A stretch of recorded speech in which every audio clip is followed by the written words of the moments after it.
ছোট, হ্যাঁ আমি না একটা ঝামেলায় পড়ে গেছি। ঝামেলায় পড়ে গেছেন?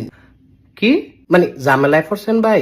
হ্যাঁ, বিশাল বড় ঝামেলা। কত্তারা বিশাল? কি আর কত্তারা বিশাল? না মানে বিশালটা কত বড়? আরে বিশালটা বিশাল বড়। বিশাল বড়?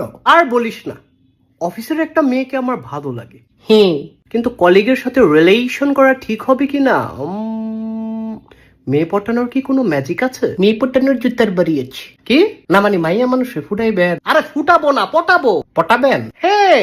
তাইলে পটান। আরে এটার জন্যই তো ম্যাজিক দরকার। আমার কাছে তো ম্যাজিক নাই। নেগেটিভ কথা বলবি না তো, এগুলো শুনলে আমার মাথা ব্যথা করে। ব্যথা করে? হ্যাঁ, ব্যথা করে। তুই কি আমাকে ভেঙ্গিয়ে কথা বললি? না না ভাই, আমি ভেঙ্গাইয়া বলি নাই। তুই তো মাত্রই ভেঙ্গিয়ে বললি করে। আমি কোন ভালো কইলাম করে, আবার তুই ভেঙ্গিয়ে কথা বলছিস? আরে ভাই ভেঙ্গিয়ে বলি নাই। তুই কি ভেবেছিস আমি বোকা? আল্লাহর কসম এটা ভাবি নাই। তুই মিথ্যা বলছিস। আমি মধু দিয়া বলছি। এই স্টুপিড কথা